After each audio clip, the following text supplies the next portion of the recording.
Hello everyone, Fuzz here, and today I thought we'd take a quick look at the recent teaser trailer that Blizzard put out for Diablo 3.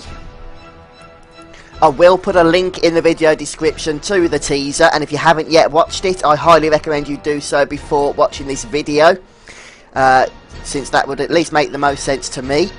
And there may be some spoilers in this video lore-wise, so just be prepared for them. If you've got no interest whatsoever in Diablo lore, then you can probably bugger off now. This probably won't interest you at all.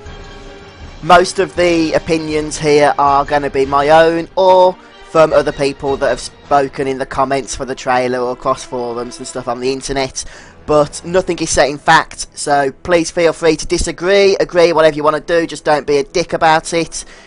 Respect other people's opinions at least, even if they're not the same as yours. And what I've done is taken a few screen captures from the recent trailer, which, although it was only 30 seconds long, crammed a second or a split second from different cinematics which we haven't yet seen into it. And I've taken a few screen captures of those cinematics so we can have a look at them, since there is some new information there which some of us or some of you had already guessed was there, but well, we can have a look anyway.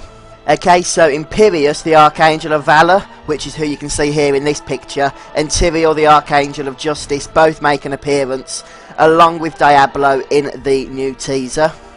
We can see Imperius, who is basically the leader of the Angeris Council, which is the council that houses the Archangels.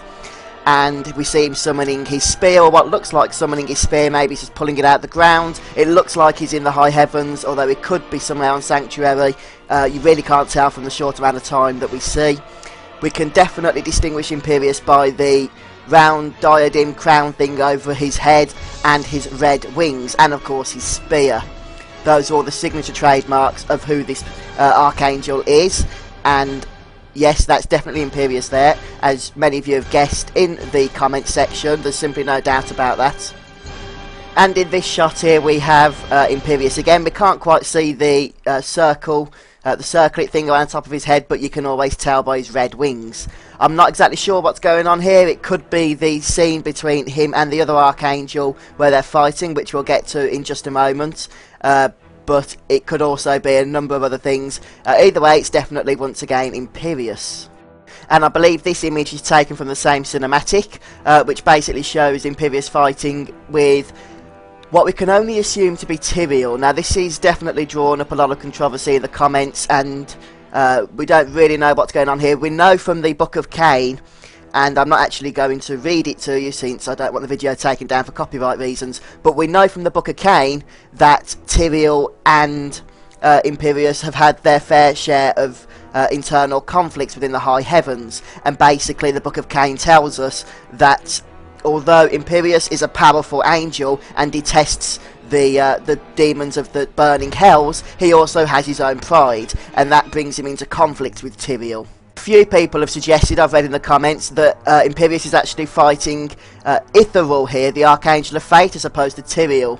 They do look similar, but I have studied the images. I know that's pretty nerdy, but I do want to try and give you as much accurate information as I can. I have looked at the images, and I'm 99.9% sure that it is Tyrael, based on the fact of the conflict that the Book of Cain hints at between these two Archangels. And you can't really tell in this shot, but in some of the other shots, the armour that the other Archangel's wearing is definitely, I would say, that of Tyrael, rather than Ithariel, who appears to have more a robe-like type armour from the waist down, which doesn't seem to be the case here. So yeah, I am 99% sure that this is Tyrael.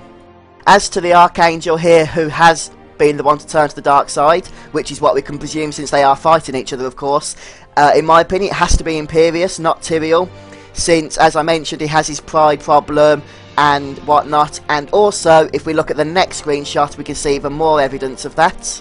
Here we can see Imperius and Diablo together. There's a good clear look at Diablo for those who wanted to see how he's going to look in Diablo 3. Or Diablo, sorry, for my American audience. Diablo if you're not American. Now, a lot of people have suggested that they're fighting each other here, that it's Diablo versus Imperius, but I think it's really quite clear that they're actually working together here, not fighting. They're both facing forwards, they're not facing each other, and if you actually watch the very, very quick clip, and it is only a really quick clip in the trailer, Diablo definitely is lunging forward, away from Imperius, so yes, in my opinion, and I'm fairly confident I'm right here, they are working together, not against each other. So that's really why I believe that Imperius is the one who's turned to the Burning Hells rather than Tyrael. And this is why, and this is pure conjecture, in my opinion, Act 3 and Act 4 are going to be against Diablo and Imperius. So either at the end of Act 4, which is the final act of the game, we're going to take both of them down together as the final boss.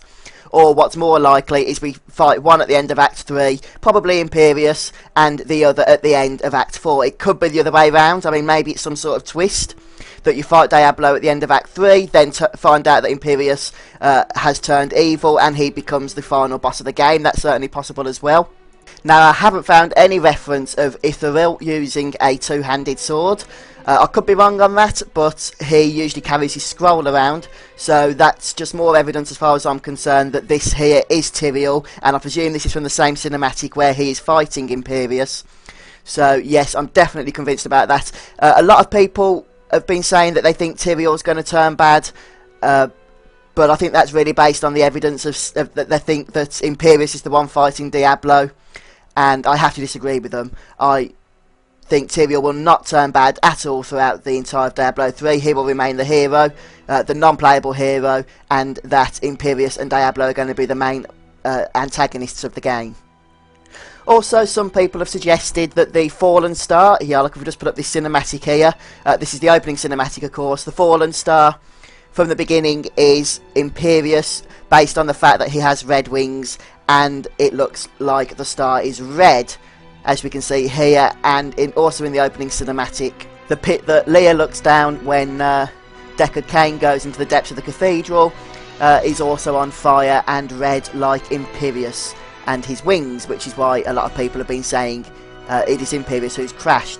But if you remember from the beta, the Fallen Star, when we go there as the player, is actually blue.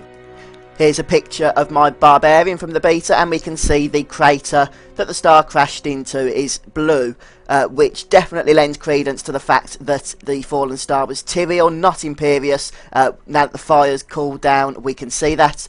Another alternative, and it's not necessarily one I'm going to buy, but it is out there, is that both Imperius and Tyrael crashed down together. Perhaps when they were having their fight, they crashed, which left the crater. That's possible. I'm not going to rule it out, but my personal opinion is that it is just Tyrael that has crashed and left that crater for the cathedral. Okay, well that was just a few thoughts for you.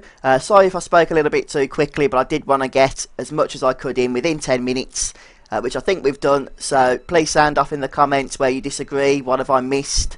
Where am I wrong? Where am I right? Thank you very much for joining me. I've been Fuzzfinger, and I'll see you next time.